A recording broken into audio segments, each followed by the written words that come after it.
Baik anak-anak sekalian, sebelum kita memulai pembelajaran pada hari ini, alangkah baiknya kita berdoa terlebih dahulu. Untuk ketua kelasnya silahkan dipimpin doanya. Zahra.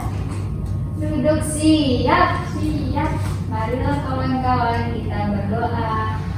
Sebelum memulai pembelajaran hari ini, berdoa dimulai. Bismillahirrahmanirrahim. Raditu billahi robba wa bil islami dinan wa bil muhammadin nabiyya wa rasulah. Rabbi zidni ilma warzuqni fahma. Amin ya rabbal alamin. Beri salam pada Bu Guru. Assalamualaikum warahmatullahi wabarakatuh. Waalaikumsalam warahmatullahi wabarakatuh. Duduk istirahat. Anak-anaknya apa kabar hari ini? Alhamdulillah, luar biasa. Allahu Akbar. Udah pada sarapan belum ini? Belum. Mandu kenapa belum? Bangunnya kesiangan. Ya udah, langsung belajar aja mau nggak? Mau. Yang semangat ya tapi belajarnya. Siap. Sebelumnya ditengok dulu coba depan belakangnya, kanan kirinya. Ada nggak temen yang nggak berangkat? Apa berangkat semua hari ini? Berangkat semua. Wah, keren-keren dari anak kelas ini ya. Sebelumnya ada yang tahu nggak kita hari ini mau belajar tentang apa? Mau belajar tentang sumber energi alternatif. Ya udah baca ya makanya tahu. Iya, Bu. Sebelumnya ada yang tahu nggak sih sumber energi alternatif itu ada apa aja? Panel surya, Bu. Iya, itu salah satu contohnya panel surya. Tapi apa aja sih sumber energi alternatif itu? Ada yang tahu nggak? Air. Iya betul. Matahari. Iya betul.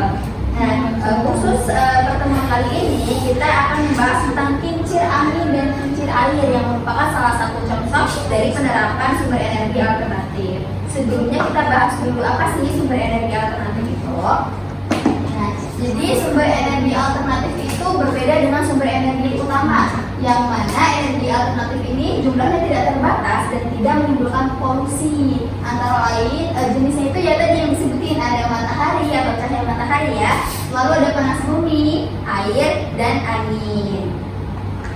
Untuk pertemuan kali ini kita akan lebih fokus membahas tentang energi air dan angin. Yang pertama tadi ada energi matahari. Hampir semua energi di bumi berasal dari matahari. Energi radiasi sinar matahari dapat diubah menjadi energi listrik dan calor melalui sel surya atau solar panel. Kayak yang disebutin sama Zahra tadi, panel surya itu merupakan salah satu contoh dari penerapan energi matahari, yang mana cara kerjanya itu panel surya menyerap sinar matahari lalu akan diubah menjadi energi listrik. Selanjutnya ada energi panas bumi. Energi panas bumi menghasilkan uap panas bumi yang mampu memutar generator. Nah, generator ini akan menghasilkan atau mengalirkan listrik ke rumah-rumah dan pabrik. Jadi, rumah kalian yang bisa hidup lampu, bisa masak nasi, bisa hidupin kipas angin, itu dari generator gitu. Lanjut ada energi air. Aliran air yang deras merupakan sumber energi gerak yang dapat menghasilkan energi listrik. Pada bendungan, arus yang deras dimanfaatkan untuk menggerakkan generator agar menghasilkan energi listrik. Jadi generator itu menghasilkan energi listrik nggak cuma dari yang panas bumi tadi ya, dari energi air juga bisa. Dan yang terakhir itu ada energi angin. Angin adalah sumber energi alternatif yang murah dan tidak mengakibatkan polusi. Angin dimanfaatkan untuk memutar baling-baling pada kincir angin agar menghasilkan energi listrik. Jadi tadi ada apa aja energinya? Energi angin, air, matahari, panas bumi.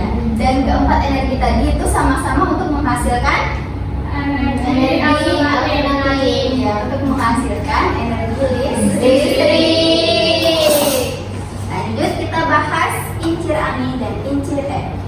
angin dan kincir air. Nah, kincir angin dan kincir air itu digerakkan oleh dua hal yang berbeda. Kincir angin digerakkan oleh angin, sedangkan kincir air digerakkan oleh air. Jadi dua kincir ini memiliki sumber penggerak yang berbeda. Selanjutnya ada manfaat dari kincir air. Yang pertama yaitu membuat jalur irigasi di sawah atau untuk mengaliri lahan-lahan. Yang kedua sebagai penghasil energi listrik, dan yang ketiga sebagai media hiburan atau media rekreasi. Selanjutnya itu manfaat kincir angin. Yang pertama sebagai salah satu sumber pembangkit listrik. Yang kedua membantu penyaluran air dalam irigasi. Jadi nggak cuma dari kincir air doang tuh untuk bisa menyalurkan air ke irigasi, tapi dari kincir angin juga bisa. Dan manfaat yang ketiga yaitu energi yang ramah lingkungan. Kincir air adalah alat yang digunakan untuk membangkitkan energi listrik. Kincir air merupakan alat penghasil listrik yang sederhana. Kincir air sering ditemukan di daerah pegunungan atau daerah-daerah yang kekurangan sumber arus listrik. Namun zaman sekarang kincir air itu juga digunakan pada PLTA yang sangat besar. PLTA itu apa yang tahu? Pembangkit listrik tenaga air. Benar. Dan kincir air ini akan berputar jika air mengenai roda. Jadi kelihatan ya, ini ada air yang mengalir, lalu kincirnya berputar saat airnya mengenai rodanya. Ini seperti contohnya, bisa dilihat ya. Selanjutnya yaitu gambar apa ini? Kincir angin. Benar. Kincir angin itu bermanfaat sebagai sumber energi. Kincir angin seringkali dimanfaatkan sebagai salah satu sumber energi listrik atau pembangkit listrik. Nah, di Belanda, anak-anak tahu di Belanda itu kalau kita lihat di Google atau media sosial itu dijuluki sebagai negara kincir angin karena di sana banyak sekali kincir angin. Dan di Belanda itu kincir angin itu dimanfaatkan untuk menyalakan generator listrik di kota-kota yang ada di sana.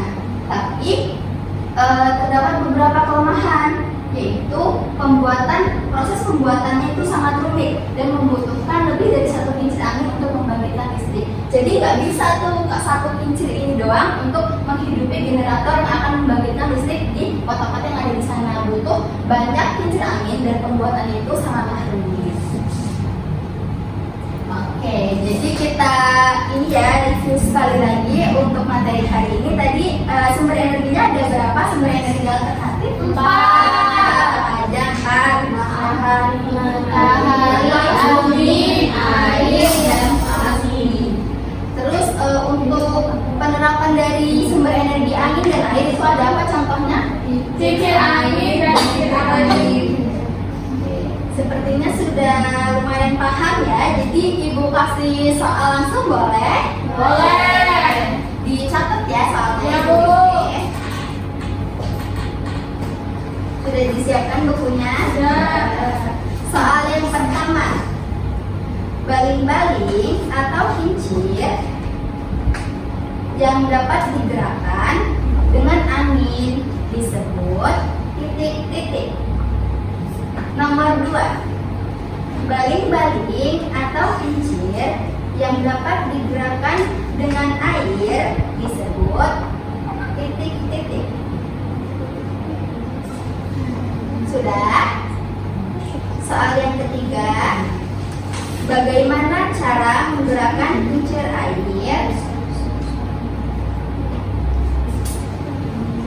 Lanjut soal yang keempat, bagaimana cara menggerakkan kincir angin? Sudah? Soal yang kelima, manfaat dari kincir angin adalah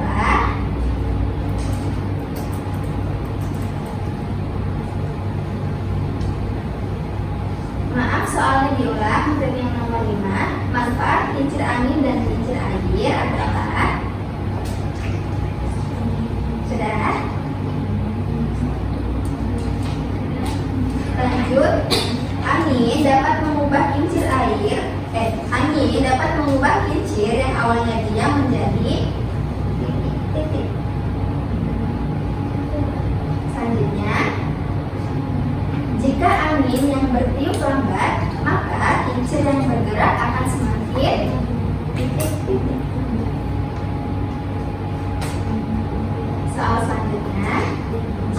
air berhenti, maka kincir air akan sudah. Lanjut soal yang terakhir.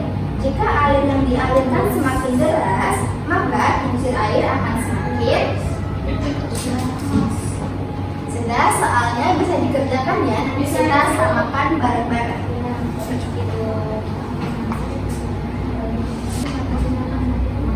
Sudah selesai menjahitnya?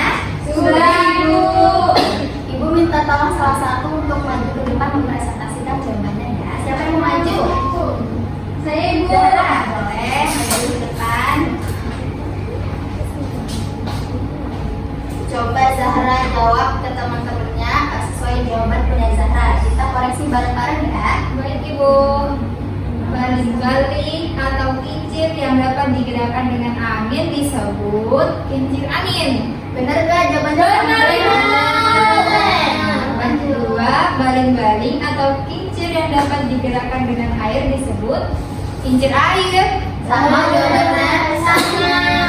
Lanjut. Tiga, bagaimana cara menggerakkan kincir air dengan meniupkan angin ke arah baling-baling, Ibu? Ya, sama nggak jawabannya? Sama. Lanjut, Zahra. Bagaimana cara menggerakkan kincir air dengan mengalirkan air ke arah baling-baling? Mana teman-teman ada yang salah nggak? Benar. Sama kita. Nomor 5, manfaat kincir angin adalah sebagai sumber tenaga listrik. Sama jawabannya? Sama. Yang keenam, manfaat kincir air adalah sebagai sumber tenaga listrik juga, Ibu. Sama Sama, jawabannya? Ibu. Berarti sama kayak sebelumnya ya. Oke. Angin dapat mengubah kincir yang awalnya dia menjadi bergerak. Benar, lanjut. Jika angin yang bertiup lambat, maka kincir yang bergerak akan semakin lambat. Betul. Dan jika air berhenti, maka kincir air akan Berhenti. juga. Sama semua jawabannya? Sama. Oke, terima kasih Zahra. Baik, Ibu, Ibu. Ibu nilai ya. Oke, Ibu.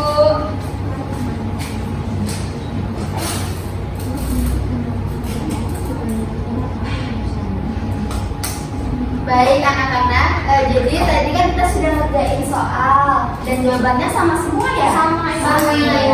Jadi jawaban yang tadi dipresentasikan itu sudah benar. Yeay. Untuk biar kita lebih ingat lagi, kita review sekali lagi ya materi hari ini. Oke, Bu.